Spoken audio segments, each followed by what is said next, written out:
राधे राधे दोस्तों, कैसे हैं आप सब। दोस्तों, हमारे यूट्यूब चैनल पर आपका स्वागत है। हमारे इस चैनल को सब्सक्राइब कीजिएगा और हमारी इस वीडियो को लाइक, शेयर और कमेंट ज़रूर कीजिएगा। दोस्तों, अब मात्र कुछ ही दिनों के बाद जो है नवरात्रि शुरू होने को ही है। ऐसे में घर का और उसके आसपास का शुद्धिकरण अत्यंत ही आवश्यक होता है। नवरात्र शुरू होने से पहले अपने घर के एवं आसपास की साफ़ सफाई तो जो है दोस्तों हम लोगों को अवश्य ही कर देनी चाहिए। इसके साथ ही घर में कुछ अनावश्यक वस्तुएं होती हैं जिनका भी माँ आदि शक्ति की पूजा के दौरान उपस्थित होना ठीक नहीं होता है, क्योंकि दोस्तों जो है नवरात्रि का ये पावन पर्व जो है माँ दुर्गा की उपासना करने का दिन होता है। जी हाँ दोस्तों, माँ दुर्गा के 8 रूपों की जो है दोस्तों 9 रूपों की अलग अलग दिन जो है पूजा आराधना करके उनका आशीर्वाद प्राप्त किया जाता है। और नवरात्रि के इस पावन पर्व पर जो है माता रानी की पूजा आराधना करने से जीवन में दिन दुनी और रात चौगुनी जो है दोस्तों तरक्की देखने को मिलती है। तो इस बार के शारदीय नवरात्रि जो है दोस्तों 26 सितंबर से शुरू होने जा रहे हैं, जो कि आगे जाकर 5 अक्टूबर तक को चलने वाले हैं। तो नवरात्रि का पर्व जो है दोस्तों हमारे सनातन धर्म में एक त्यौहार के रूप में मनाया जाता है। जी हाँ, इन 9 दिनों तक जो है देवी दुर्गा की विशेष रूप से पूजा आराधना करके उनका आशीर्वाद प्राप्त किया जाता है। माँ के जो है दोस्तों 9 रूपों के अलग अलग दिन जो है पूजा आराधना करते हैं, व्रत रखते हैं और माता रानी की जो है विशेष कृपा प्राप्त करते हैं। और साथ ही दोस्तों नवरात्र पर कुछ ऐसी चीज़ें होती हैं, हमारे घर पर उपस्थित कुछ ऐसे सामान होते हैं, ऐसी चीज़ें होती हैं, ऐसे काम होते हैं जो हमें भूल से भी नहीं करना चाहिए। अगर जाने अनजाने में या फिर जो है दोस्तों हम ये काम ये सामान घर से अगर बाहर नहीं फेंकते तो दोस्तों माता रानी दुर्गा हमारे ऊपर नाराज़ हो जाती है और हमारे घर में परेशानियाँ आ जाती है और माता रानी की जो है दोस्तों क्रोध हमें झेलना पड़ सकता है। तो इससे पहले आपको अपने घर से कुछ विशेष सामान जो है दोस्तों आपको अपने घर से हटा लेना चाहिए। कुछ ऐसी चीज़ें जो हमारे घर पर नकारात्मकता लाती हैं, तो उन चीज़ों को जो आपको घर से बाहर फेंक देना चाहिए। जी हाँ दोस्तों, नवरात्र में कोई सामान्य दिन नहीं होते हैं, इनमें माँ आदि शक्ति का महापूजन किया जाता है, जिसमें हर कोई भक्त माँ आदि शक्ति की कृपा दृष्टि प्राप्त करने के लिए लालायित रहती है। यदि आप घर में माता की चौकी स्थापित करने जा रहे हैं तो उससे पहले आपको अपने घर की कुछ चीज़ें जो हैं दोस्तों बाहर फेंकनी अत्यंत ही आवश्यक होती है। तो दोस्तों हम आपके लिए कुछ ऐसी ही चीज़ें काम की बातें लेकर आए हैं जिन्हें जो अगर आप नवरात्रि आने से पहले अपने घर पर अगर ठीक कर देते हैं तो दोस्तों माता रानी आपसे प्रसन्न होती है और आपकी हर मन मांगी मुरादें पूरी करती है। तो इसके लिए जो है दोस्तों पहला जो कार्य है कि नवरात्रि के दौरान खाने में किसी भी प्रकार के लहसुन, प्याज, अंडे, मांस आदि का सेवन आपको नहीं करना चाहिए। इस बात का विशेष ध्यान रखना चाहिए। जी हाँ दोस्तों, नवरात्रि के दौरान आप किसी भी तरह के लहसुन, प्याज, अंडे या फिर मांस आदि का सेवन आप नहीं करें।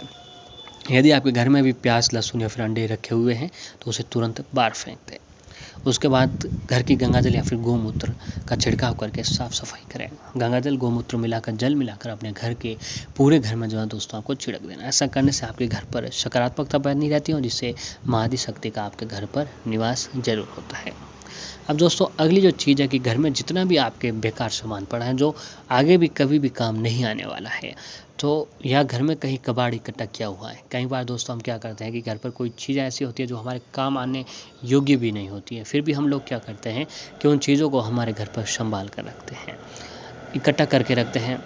इससे जो है दोस्तों आपको विशेष रूप से अपने घर से बाहर फेंक देना चाहिए। विशेष करके उत्तर दिशा में तो उसे तुरंत ही कबाड़ वाले को बेच दें अथवा घर से बाहर कर दें। पुराने जूते, चप्पल आदि को भी जो है दोस्तों आपको घर से बाहर फेंक देना चाहिए। अगर आपके घर पर कोई कबाड़ कहीं इकट्ठा कर रखा है तो दोस्तों उसे विशेष रूप से घर से बाहर फेंक दें, कबाड़ वाले को बेच दें और घर पर जो है किसी भी पुराने तरह के जो चप्पल जूते होते हैं उन्हें भी जो है आपको बाहर फेंक देना चाहिए, या कोई पहनने योग्य है तो किसी गरीब व्यक्ति को जो है दान में कर देना चाहिए।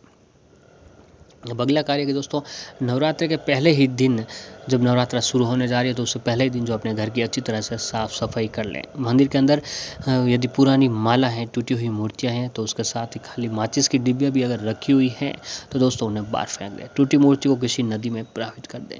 आपको अपने घर पर, घर के मंदिर में किसी भी तरह की खंडित टूटी हुई मूर्तियाँ, कोई भी माला पुरानी या फिर कोई भी खंडित तस्वीर जो होती है जो है दोस्तों उन्हें किसी बहते हुए पानी में प्रवाहित आपको कर देना चाहिए।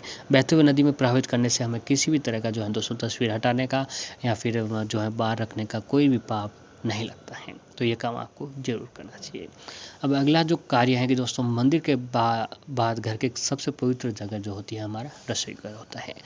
जी हाँ दोस्तों, माना जाता है कि रसोई घर में माँ अन्नपूर्णा देवी का वास माना जाता है। इसीलिए रसोई घर को नवरात्रि से पहले अच्छी तरह से साफ सुथरा जो आपको बना लेना चाहिए। यदि रसोई घर में किसी भी प्रकार का कोई खराब पदार्थ रखा हुआ है तो वैसे कि जैसे कि खराब अचार, टोमेटो सॉस, इन सभी वस्तुओं को जो है आपको बाहर फेंक देना चाहिए। जी हाँ, रसोई घर में नवरात्रि के इन दौरान कभी भी जो है रात्रि के समय जो है दोस्तों आपको अपने घर पर जूठे बर्तन नहीं छोड़ना चाहिए।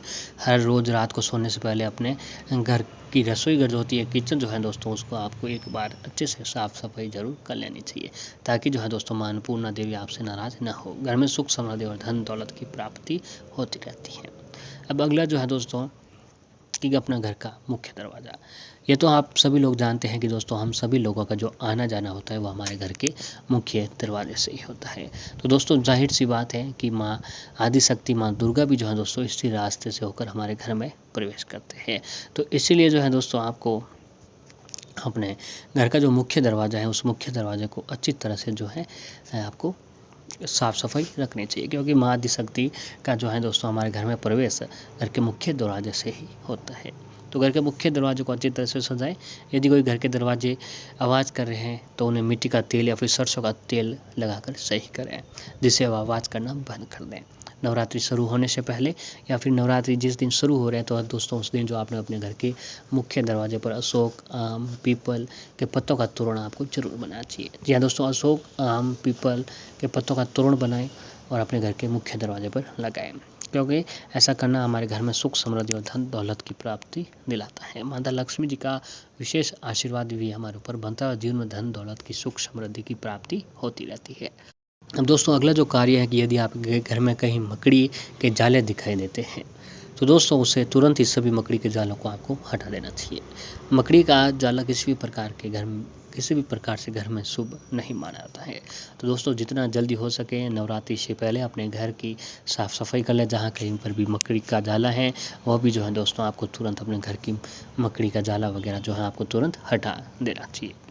अब अगला है कि घर में यदि किसी भी प्रकार से बंद या फिर खराब घड़ी लगाई हुई है तो दोस्तों रखी हुई है खराब घड़ी तो उसे तुरंत ही बाहर फेंक दें। उसके स्थान पर आप या तो घड़ी को ठीक करवा लें या फिर उसके जगह नई घड़ी खरीद लें, क्योंकि घड़ी समय का प्रतीक है, उसका नियमित चलना आवश्यक होता है। तो दोस्तों आपको घड़ी अगर ख़राब घड़ी है तो ठीक होने लायक है तो उसे ठीक करवा दें, अगर ठीक होने लायक नहीं है तो उसे जो है दोस्तों कहीं बाहर फेंक दें, कबाड़ खाना में डाल दें और उसकी जगह जो है नई घड़ी आपको अपने घर पर लाकर लगा देनी चाहिए, जिससे जो है दोस्तों आपके बंद घड़ी का जो अशुभ प्रभाव होता है वह आपके ऊपर नहीं पड़ता है।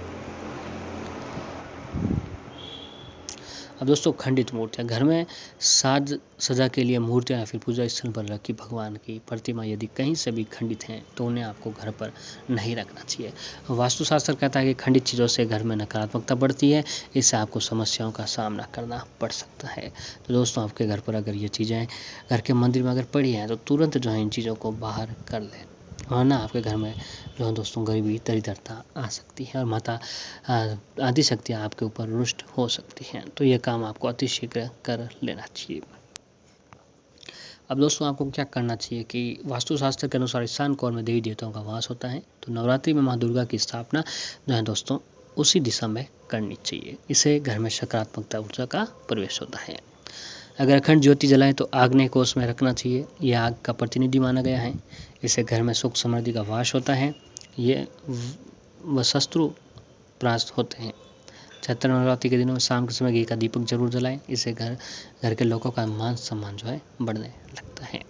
नवरात्रि में माँ दुर्गा की स्थापना चंदन की चौकी या फट पर करने से वास्तु दोष दूर होता है। नवरात्रि में पूजा करते समय जातक का मुंह उत्तर या फिर पूर्व दिशा में होना चाहिए। पूर्व दिशा में आदिशक्ति शौर्य का प्रतीक मानी जाती है, इस दिशा में स्वामी सूर्य हैं। नवरात्रि में देवी को लाल रंग के वस्त्र, रौली, लाल चंदन, मिठाई आदि अर्पित करें। लाल रंग के वास्तु में शक्ति का प्रतीक माना गया है, इसलिए कुमकुम का तिलक भी मस्तक पर लगाएं। नवरात्रि के 9 दिनों तक जो है घर के बाहर आपको स्वास्तिक जरूर बनाना चाहिए। जी हाँ दोस्तों, आपको विशेष रूप से अपने घर के मुख्य दरवाजे पर जो है स्वास्तिक आपको जरूर बनाना चाहिए। स्वास्तिक से क्या होता है कि दोस्तों हमारे घर में सकारात्मकता बनी रहती है और देवी देवताओं का हमारे घर पर वास होता है। तो आपको ये काम जो है विशेष रूप से आज के दिन करना चाहिए। घर में दिन दूनी और रात चौगुनी जो है आपके ऊपर तरक्की देखने को मिलती है। दोस्तों पूर्ण निष्ठा, विश्वास और श्रद्धा के साथ अगर आप ये सारे काम जो है नवरात्रि पर करते हैं तो माता रानी आपसे कभी रुष्ट नहीं होती और माता रानी का निवास स्थान हमारे घर पर जरूर होता है।